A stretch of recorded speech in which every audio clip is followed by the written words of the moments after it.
Hi everyone, this is Karak with ACG and I'm burnt, battered, and bleeding as I bring to you the review for Dragons Dogma Dark Arisen for the PC. Dragons Dogma tells the story of the Arisen, which is you, by the way, searching the land for the answer to a mystery that begins with a legendary dragon eating your sweetbreads while you're still alive, and then obviously, feeling bad, he challenges you to kill him. So what do? Gather a band of merry men and women and do just that. Basically, it's medieval Entourage. Dragons Dogma was originally released on the Xbox 360 and the PS3 in 2012, with the Dark Arisen expansion, of course, coming later. The PC version includes both and runs on the MT Framework game engine. Let's see how it does, shall we?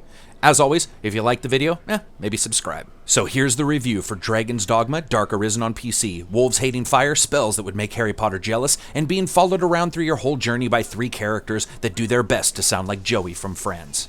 Let's do this. As always, graphics are up first. You know, when Dragons Dogma was released on the console, it was sort of a mess. It was an interesting and varied world caught behind a frame rate that seemed in love with the number 20 and wanted to get as close as it could. But now, we have PCs and unlimited power. Now, what does that mean?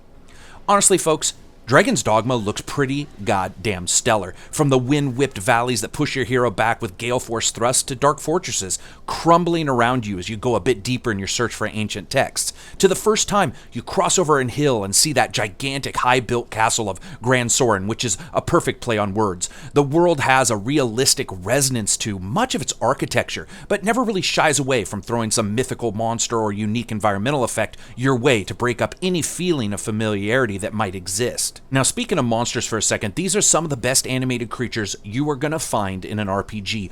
Ogres ponderously swing massive clubs, leaning side to side with the weight of their attacks. Harpies engage in airborne shenanigans while rarely catching on the environment like so many other flying creatures in titles like this. The first time you latch onto a dragon's tail and it starts flying into the nosebleed sections of the fantasy world, there is a distinct feeling of awe that pervades through this thing. Now, animations of characters are also excellent, impacted by weight, height, and weapons carried. You can see those effects instantly, and the choices made within your inventory show right away. All attacks are animated beautifully, with arrows raining down on foes or the gnarled fingers of an evil mage throwing magic user gang signs as they power a free spell and tromp towards you, oblivious to any danger. Now, sadly, some of the low-resolution and fairly basic textures continue to exist in Dragon's Dogma. Locations less traveled, you can expect to see a rock that sometimes looks like old cottage cheese in a low-resolution elephant skin picture. Everything taken as a complete package, I just really like the look of this game. Sound, music, and voice.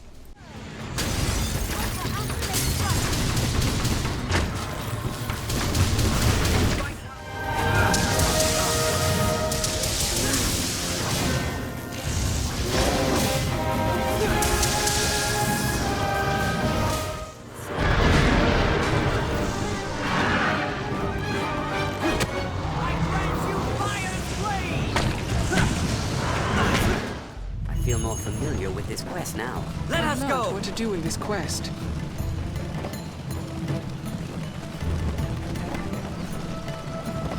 Protect the car! And of course, sound is up first in the trilogy of audio awesome, and it's heaven. From the swing of blades through the air to the clank and dull thrum of wood smashing shield, even the crackle of ice spells particle effects after the main spell is over, or a flame staff's continued burning, everything is done masterfully and is placed exactly where it should be on the audio spectrum. This is a title that's informative as it is engaging, a sound sphere that includes the drips of wet, cavernous walls, man-killing winds, the clank of wood grips hitting the edge of a shield as a character runs. Even the mellifluous song of the harpy promising honey but delivering sweet sleep and then death is done perfectly. I think the best kudo I can give is that the number of times the sound within this game saved me is countless. And of course, that brings us to music. There are soundtracks that instantly impress with like that bombastic over-the-top hook and progression that alert the player to something really damn cool happening right now.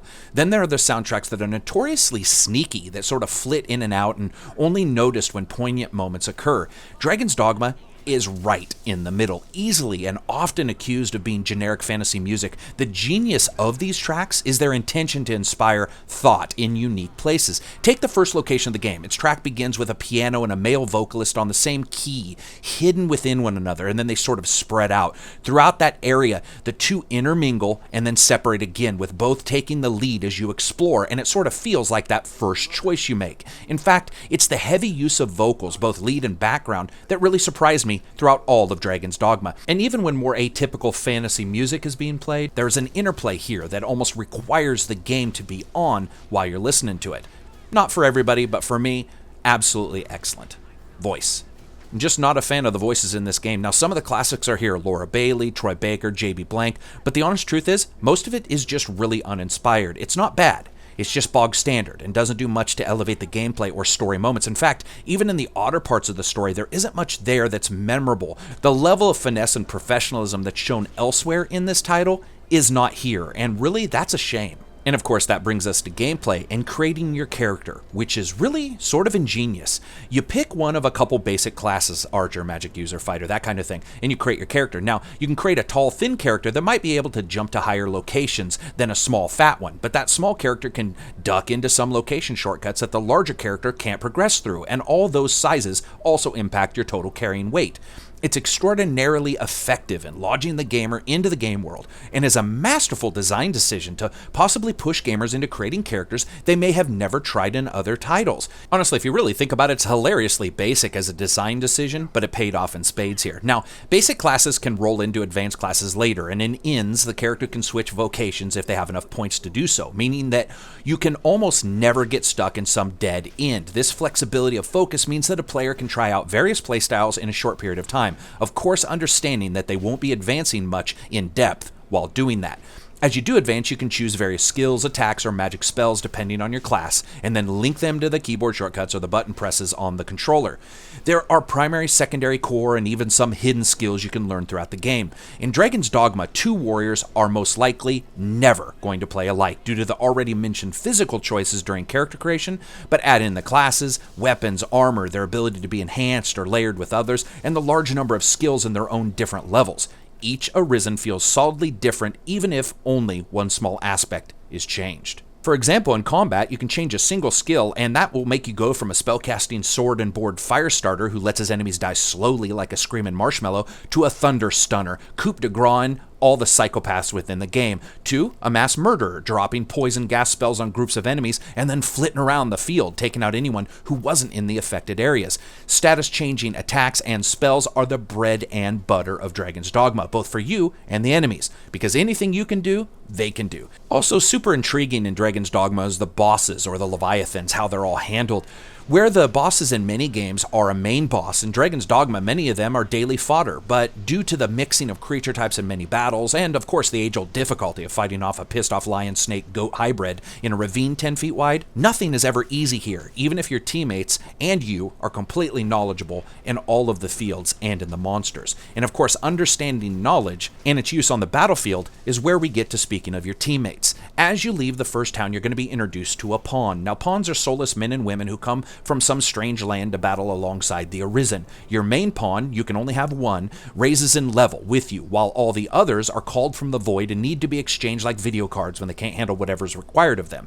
Here's the amazing thing though. While the pawns are incessantly chattering about the game world, they're also teaching you about it and learning about it themselves. Every location, monster, and quest have information that the pawns can learn and then relay to you, assisting you along. But more importantly, your main pawn can then be rented by other game players in this strange computer AI-driven multiplayer style situation. That means if you've single-handedly mulched an entire forest of wolves, your main pawn will have all the available knowledge about wolves, their weaknesses and strengths, and can impart that to whoever ends up renting your character. Where the Dark Souls games relish in a feeling of solitude and loneliness, I think Dragon's Dogma incorporates the feeling of combined knowledge and companionship. It sounds cheesy as hell, but entering the forest at midnight when your lantern's light extends just far enough to show you the shadows of enemies before you, there's something incredibly communal about their inclusion in the game. You also have skills that can work in tandem with them, using your shield or a helping hand to loft them into the air to take out flying foes, or grab an enemy from behind and have them strike the killing blow. You can switch up the way your main pawn acts during battle, rest, and if you're hurt, but you can't for those you rent from other players. Always remember that. Pawns inherently mimic the playstyle that the gamer who created them has, and that can result in some hilarious hijinks. I've had my reports of my pawn going absolutely apeshit inside a store or small room, smashing the crap out of everything around because, well, that's pretty much how I play.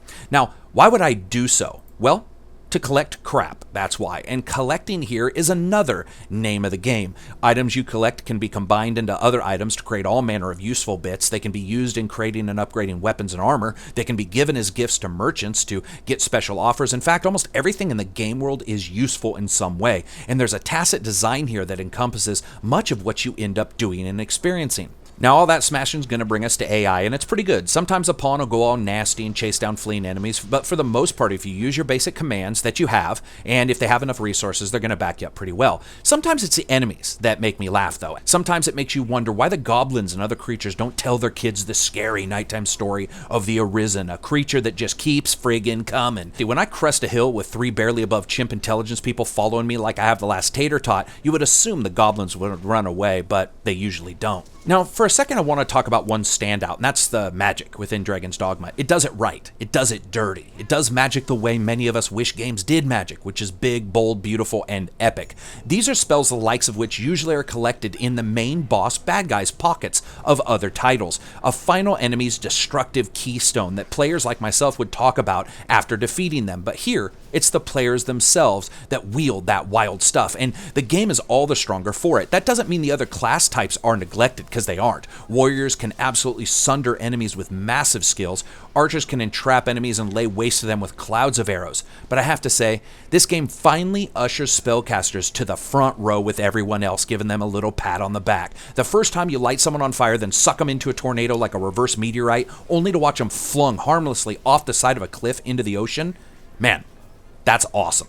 And you'd better damn well understand how to use it, because at some point you're going to be outside when it gets dark, and that's when the game utterly sings. Darkness here isn't just the absence of light, it's the absence of knowledge. After engaging in a 10-minute fight with a chimera and endless packs of wolves, you find yourself turned around, confused about where you are, up against a sheer cliff, or a good deal away from where you wanted to be. And if you end up going the wrong way, zombies might end up crawling out of the earth to attack you from behind with their own spells. And your own spells, wickedly awesome and colorful during the day, begin to choke your vision at night, restricting what was already restricted and changing your strategies by simple feedback omission.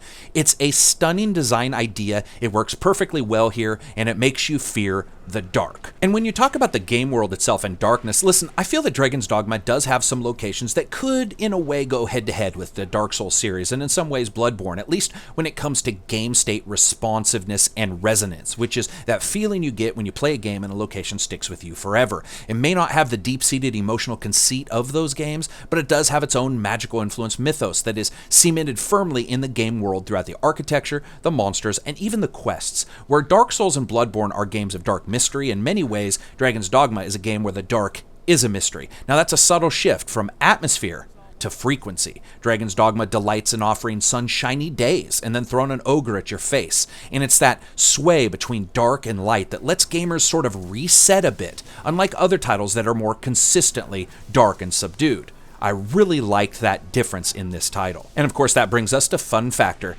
This is a game that's deeply engrossing. It's a masterwork in the guise of a traditional Western RPG, but once you get past that first area, which I admit is decidedly sort of ugly, it opens up before you.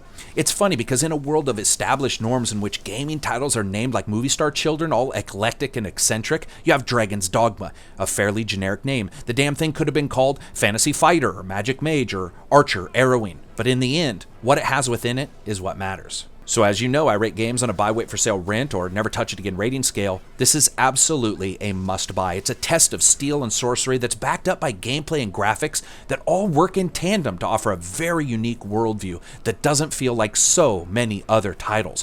Where generic fantasy game number 7, now with more grass types, continues to be released, Dragon's Dogma is a little bit like Alan Turing, an oddly named collection of genius all in one package. So I hope you guys liked the video. If you did, hit thumbs up. If you didn't, hit thumbs down. As always, peace out.